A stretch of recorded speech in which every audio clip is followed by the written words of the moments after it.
mi nombre es Andrés García Trujillo, hago parte de la Oficina del Alto Comisionado para la Paz e hice parte del Punto 1 Desarrollo Agrario Integral en La Habana. Voy a presentarles el acuerdo sobre política de desarrollo agrario integral que se denomina Reforma Rural Integral hacia un nuevo campo colombiano, el cual se acordó en La Habana el 13 de junio del 2013. Este acuerdo lo que busca es transformar la realidad de los habitantes rurales del país. Nos parece que es un acuerdo fundamental porque sin una transformación de las condiciones que han permitido que el conflicto persista en el tiempo, es imposible pensar en la construcción de una paz estable y duradera.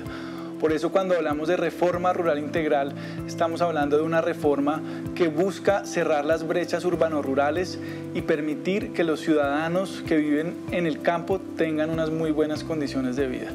Una de las preguntas que uno se hace es ¿para qué una reforma rural integral en La Habana?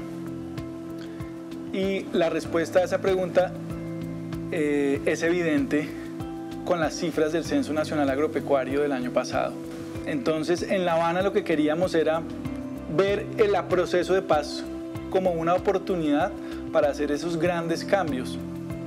Ahora, lo interesante de la reforma rural integral es que le da mucho contenido a ese propósito grueso de mejorar la calidad de vida de los habitantes rurales.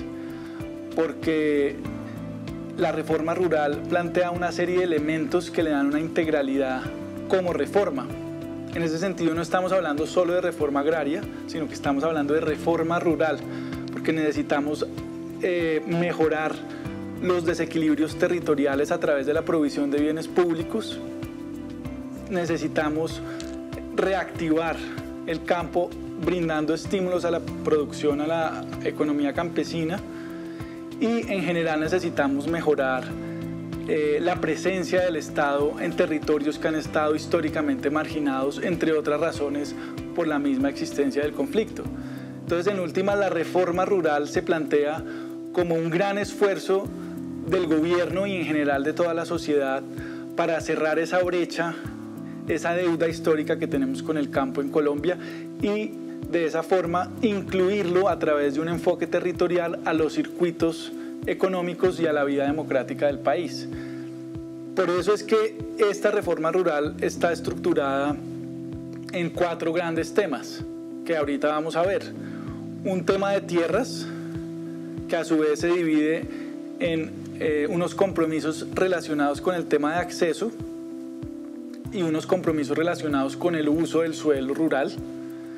Por otro lado, unos planes nacionales para la reforma rural integral que tienen que ver con infraestructura, con desarrollo social y con estímulos a la producción y la seguridad alimentaria, y unos programas de desarrollo con enfoque territorial.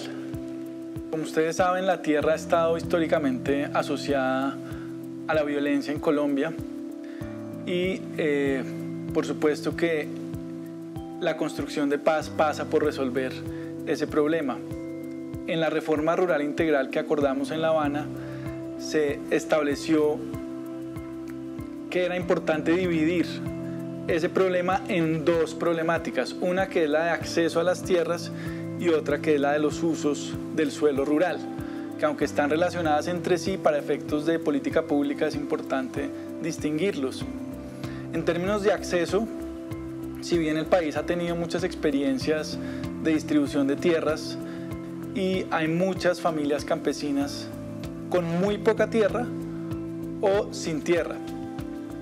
Entonces lo que acordamos fueron una serie de medidas para poder dotar a esas familias campesinas de tierra, bajo el entendido en todo caso de que no es suficiente con solo dar la tierra.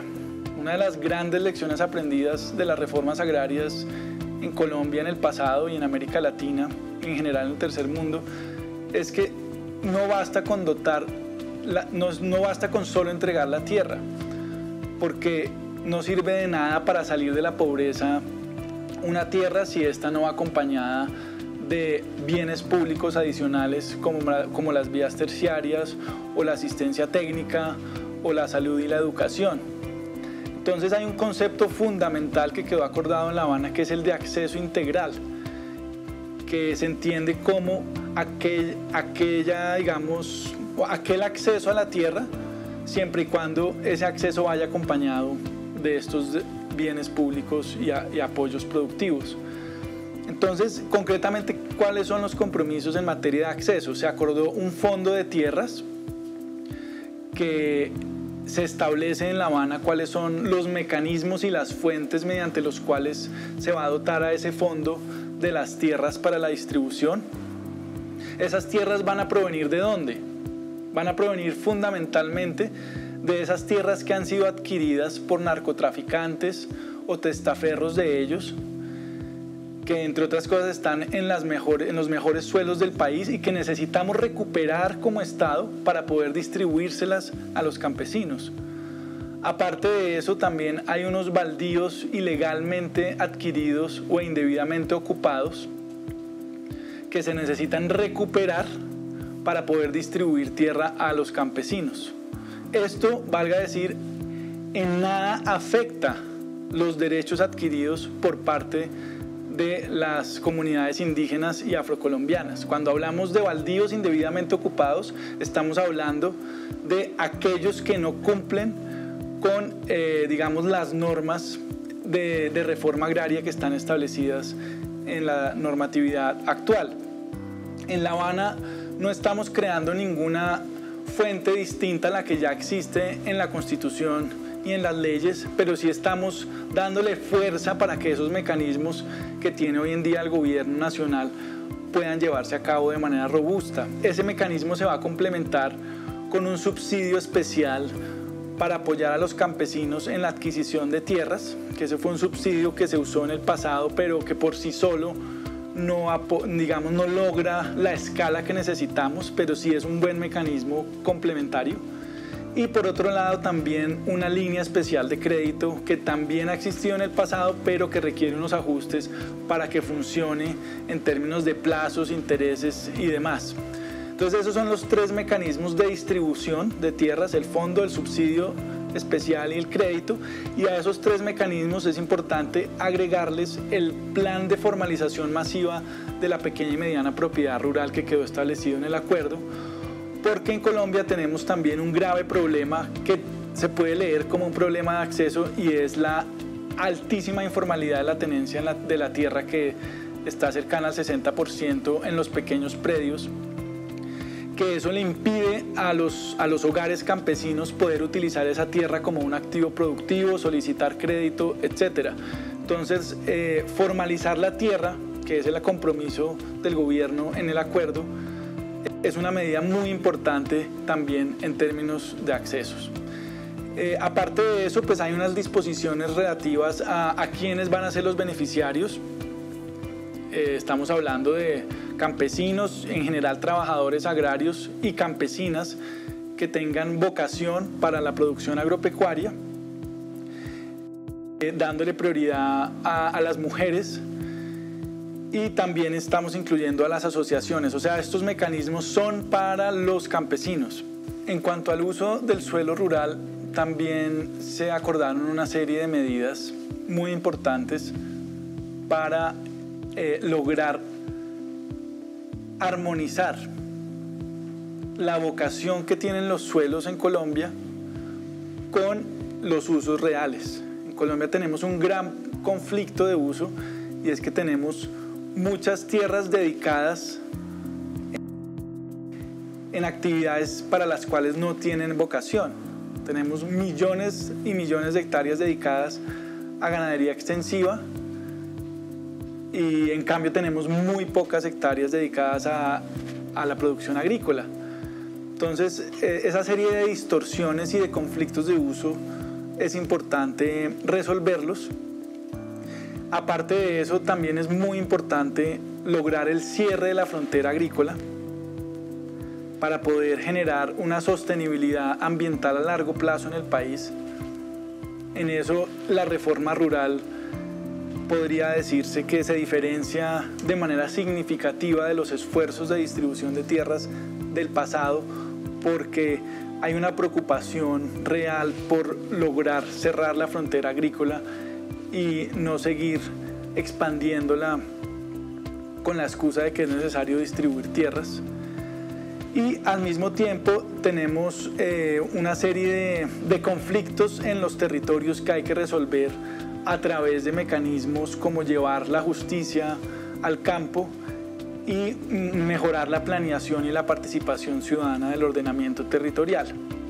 Entonces, en concreto, ¿qué fue lo que se acordó en materia de uso en La Habana? Primero, acordamos la creación de un catastro multipropósito que permita formar y actualizar los catastros en el área rural, que esa es una tarea gigante que tenemos que hacer como Estado y como sociedad.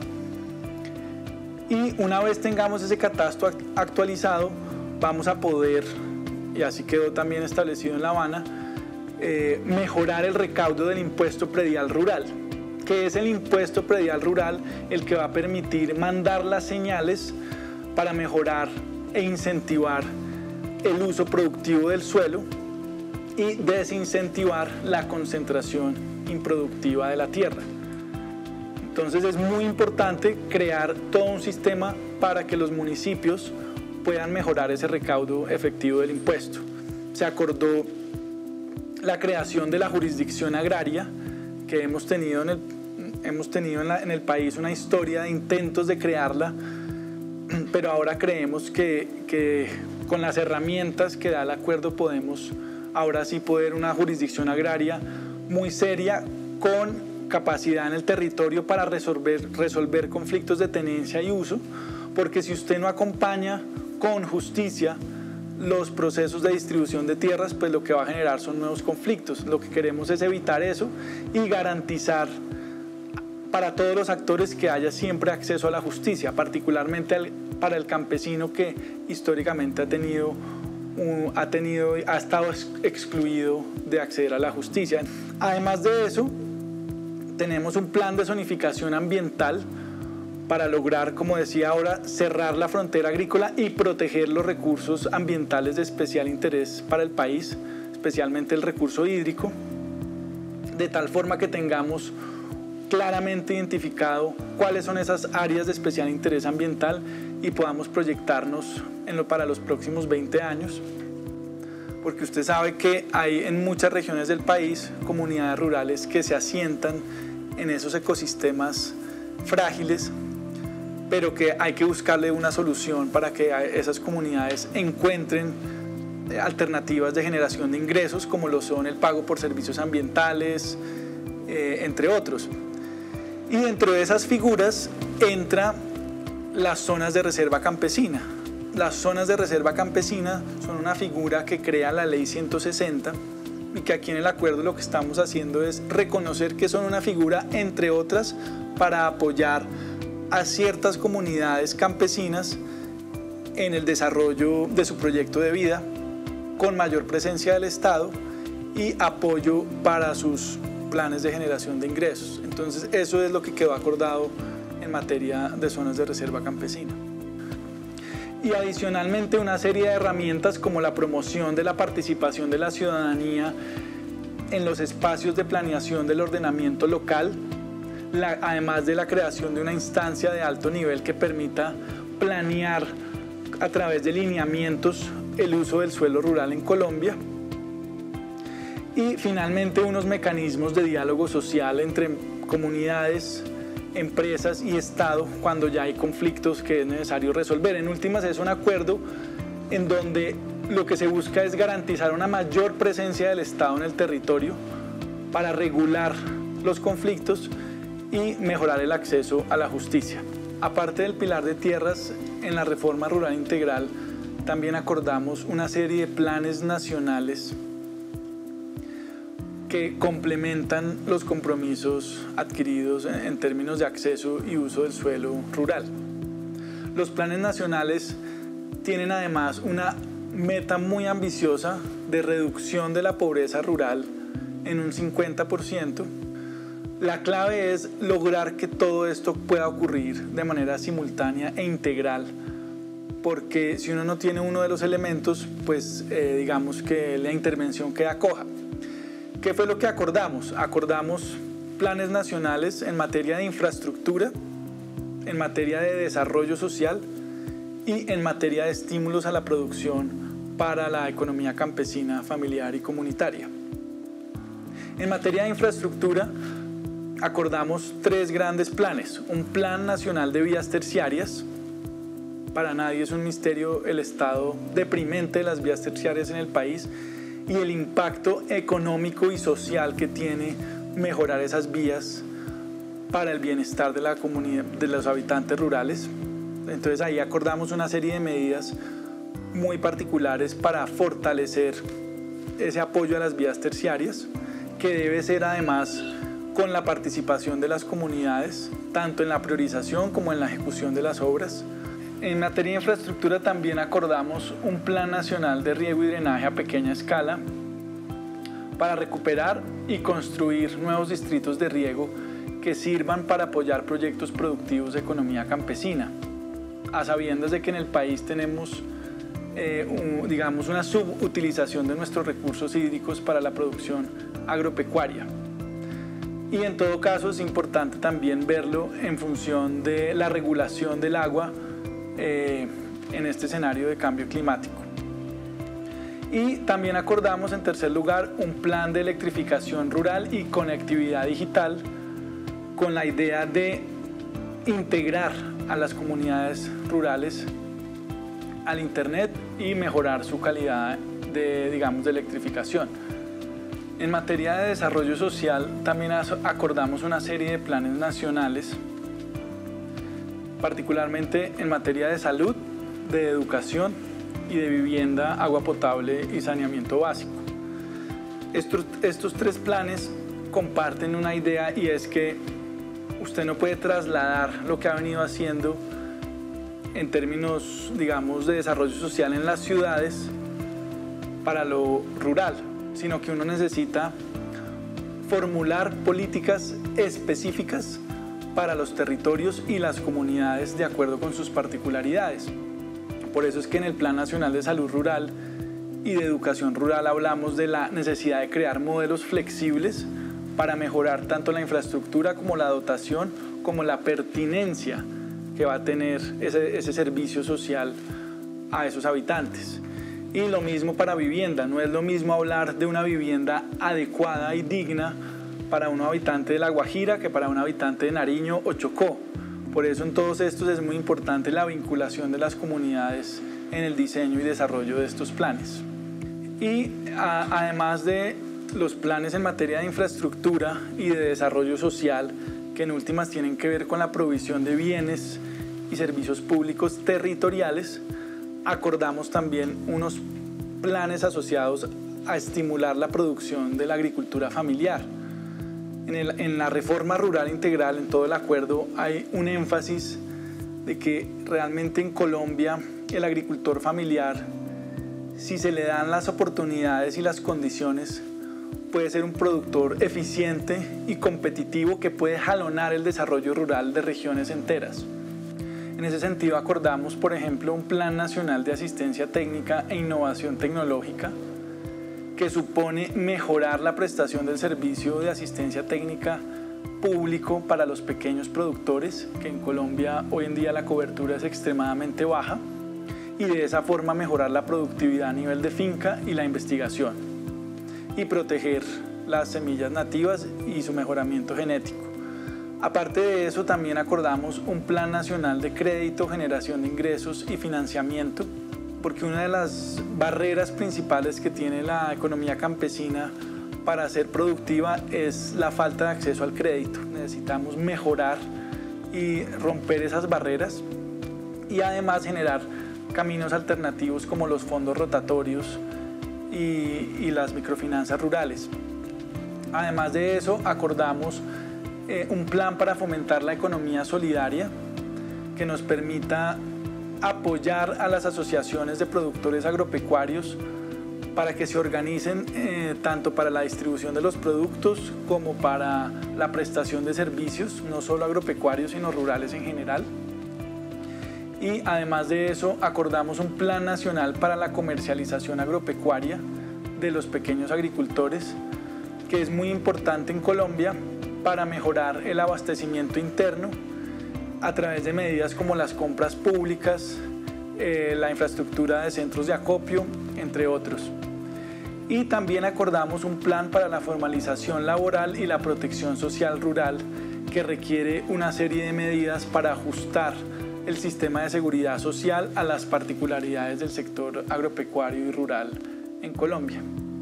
Esto con el fin de mejorar la cobertura tanto de riesgos laborales como de afiliación al sistema de pensiones, que hoy en día en el campo es extremadamente baja. Esto lo podemos hacer a través de figuras como las cooperativas de agricultores, que nos permiten pensar de manera novedosa esa afiliación a la protección social. El conjunto de estos apoyos productivos es lo que va a permitir que esas familias campesinas puedan generar unos excedentes agropecuarios y de esa forma salir de la pobreza y aportarle al desarrollo de sus regiones. Además, acordamos un sistema de seguridad alimentaria en Colombia que tiene el propósito de luchar contra el hambre en el país y la desnutrición crónica, pero además de fomentar la producción de alimentos a nivel local. Cuando uno revisa el acuerdo en este tema puede ver que hay elementos para mejorar la disponibilidad de alimentos, para mejorar el acceso y para mejorar el consumo de alimentos. Esto tiene un componente muy importante a nivel territorial de organizar mejor las redes de distribución y de producción para mejorar la articulación entre los productores familiares y los consumidores de alimentos. El tercer pilar de la reforma rural integral son los programas de desarrollo con enfoque territorial, PEDET.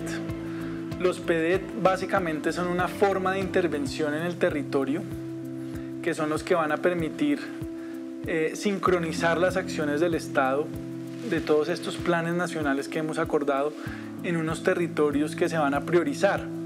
Porque si bien la reforma rural integral debe operar en todo el territorio nacional y debe ser de cobertura universal progresivamente, debemos arrancar en unas zonas que son las que históricamente han tenido mayor conflicto armado, mayor pobreza, mayor abandono institucional y mayor presencia de cultivos ilícitos y economías ilegales, porque es ahí donde tenemos las mayores brechas y por eso necesitamos arrancar ahí. Entonces, los programas de desarrollo con enfoque territorial básicamente son una forma de enfocar las acciones del Estado en esos territorios, partiendo además de un principio clave y es el de la participación de las comunidades. Realmente de lo que se trata no es de llevar el Estado a las regiones, sino de construir desde las regiones al Estado, empoderando a las comunidades en los procesos de decisión pública mediante asambleas deliberativas y otros mecanismos de participación ciudadana. Entonces de eso se tratan los PEDET y lo que buscan es materializar todos estos planes en los territorios con la participación de la gente. ¿Cómo se va a concretar esa participación de la ciudadanía? Se va a concretar a través de espacios deliberativos para los diagnósticos regionales, cuáles son las necesidades y potencialidades que tiene esa región en términos productivos, pero también las necesidades en términos sociales, de tierra, etc. En términos de la ejecución de los proyectos, la idea es que las comunidades se puedan asociar y ejecutar varios de estos proyectos. Por ejemplo, las vías terciarias, la idea es que a través de las juntas de acción comunal se puedan construir o mantener. Y también un rol muy importante de las comunidades va a ser el seguimiento y la veeduría ciudadana al uso de esos recursos públicos y a la forma en que todos estos proyectos se van a ejecutar. Bueno, lo que hemos visto en términos de la envergadura y magnitud de lo que se busca hacer con la reforma rural integral es básicamente transformar los territorios rurales para, digamos, lograr el bienestar de esos 12 millones de colombianos que viven en las zonas rurales del país. Ese es el propósito fundamental de esta reforma rural integral y lo que queremos es que ese habitante rural pueda acceder a las oportunidades que tiene cualquier colombiano para decidir sobre qué quiere hacer con su proyecto de vida. Y para eso pues necesitamos hacer una serie de cambios profundos para mejorar la equidad en el campo y cerrar esas brechas sociales tan profundas que tenemos en este país. Es de esa manera que vamos a lograr poder construir una paz sostenible y duradera en el tiempo. ¿Cuál es el papel que usted puede jugar en la implementación de la reforma rural integral? Esta reforma rural integral no es solo para el bienestar de los habitantes del campo, realmente es lo que nos va a permitir hacer un salto cualitativo en el desarrollo del país, tanto a nivel económico como en términos sociales. Por esto va a requerir la participación de todos los colombianos en lo que vamos a hacer, en las obras de infraestructura, que van a necesitar muchísima gente pensando y ayudando a los municipios y a las regiones en trabajar en esto. Esto va a requerir realmente la fuerza de trabajo de todo el país, y esta reforma rural puede convertirse en la excusa para que logremos tener un proyecto de país, un proyecto como nación para lograr como sociedad una mayor equidad y realmente una paz duradera.